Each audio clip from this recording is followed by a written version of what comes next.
They called him Ambassador Cade, though the title had long become a joke to every council in the galaxy. He wasn't like the others, those soft-spoken diplomats who bowed and compromised and scribbled treaties like children drawing peace on paper that never survived the fire. Cade had only one rule: speak gently until it's time to speak like a human. And today it was time.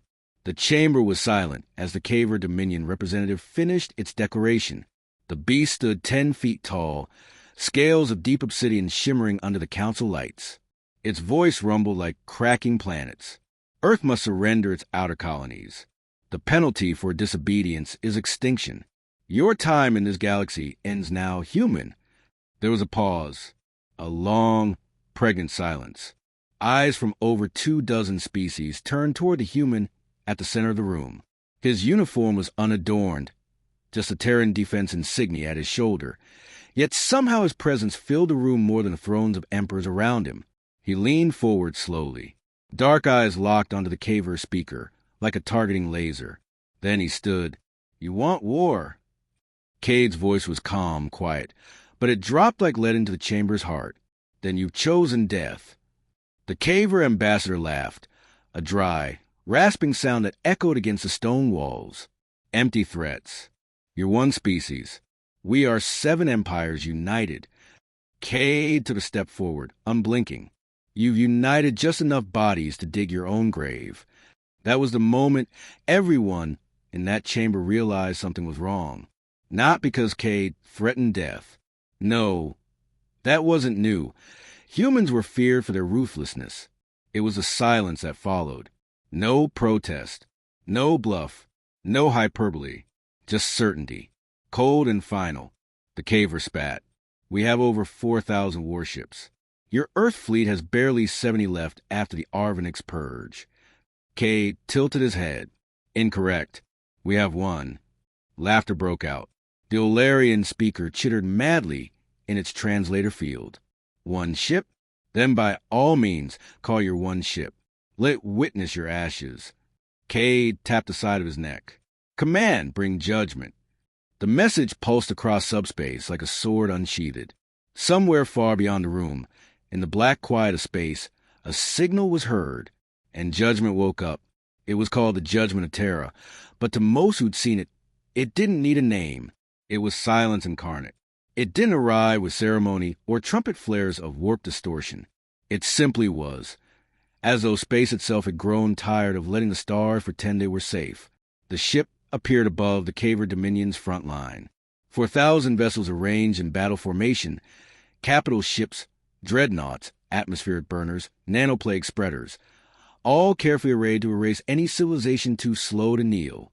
And in front of them, 1 Terran ship, silent, motionless. It didn't broadcast. It didn't charge weapons. It simply waited. Admiral Zalru of the Caver fleet narrowed his eyes. "Target the Terran vessel." The officers hesitated. "I said target it." "Admiral, the vessel is not responding to scans. We can't register mass, heat signature, FTL trails. Sir, it's as if it's not there."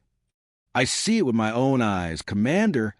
"Then maybe your eyes are being shown something they're not supposed to understand," the science officer whispered. But Zalru was not bred for superstition. Fire. They fired everything. Lasers, rail slugs, anti-shield warheads, plasma bolts, kinetic spears, solar drills. The kind of weaponry that shredded moons. They crossed the vacuum of space like divine judgment and passed straight through the Judgment of Terra. No explosion. No impact. Nothing. "Did we miss?" someone asked, stunned. The ship moved. Not forward. Not backward. It folded. One moment it was there, and the next it wasn't. Then it was behind them. Then it was within them. Deck by deck, the ships began to vanish. No fire. No wreckage. Just absence. The command ship's monitor showed the blinking lights of the fleet. One by one, they winked out like candles. And still the judgment made no sound. It didn't fire. It didn't engage. It simply removed. On the bridge of the Judgment of Terra, no crew stirred. There were no human hands flying over consoles. There was no bridge at all. Only a single AI core humming with the collective vengeance of Earth. It was not programmed to hate. It was taught. Its name was Victus. And Victus had one directive. If war is chosen, end it. Back on the Galactic Council, chaos had erupted. Species who once bragged of conquest now whispered of annihilation.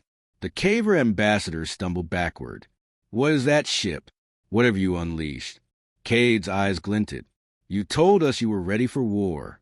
Earth has known war since we crawled out of the mud. You think 4,000 ships frighten us? We counted every star in your fleet and smiled. The Olarian speaker twitched in disbelief. It's impossible. You had no time to develop that technology. We didn't develop it, Cade said coldly. We let it develop itself. We gave it every human battle, every genocide, every time we were forced to claw a victory from the jaws of extinction. Then we locked it away, because we never wanted to use it. The Caver ambassador bellowed, "This is a violation of galactic law." Cade stepped toward him slowly. "So is demanding our extinction. You could have negotiated." "We tried. You answered peace with demands." So now, he turned toward the central dais where the High Arbiter floated nervously. "Now judgment answers for us." The aftermath was not a war. It was a massacre of the Caver fleet. Not a single ship returned. The judgment did not stop with the fleet.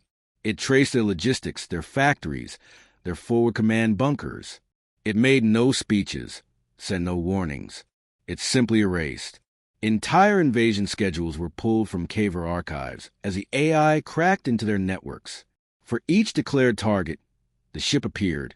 No FTL trail, no engine flare, and the target ceased to be.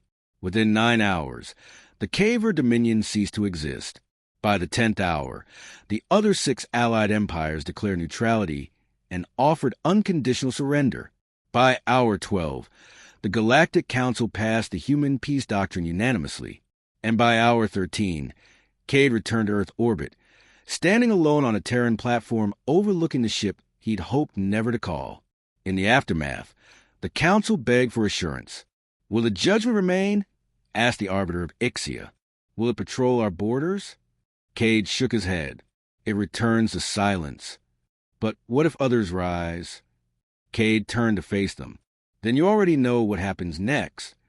One of the younger species, newly uplifted and still naive, asked him, "Are humans always as vengeful?" "No," Cade said, walking into the shadows of the docking bay. "But we remember what war costs. And when we say don't start one, we mean it. Some say the judgment never really left, that it lives between dimensions now, watching. Some say it listens for declarations of war, for words like the ones Caver uttered in arrogance. But those who survived remember the real terror wasn't the ship. It was the moment the humans stood in silence, then said, 'You want war? Then you've chosen death.' Because by the time he said it, it was already too late.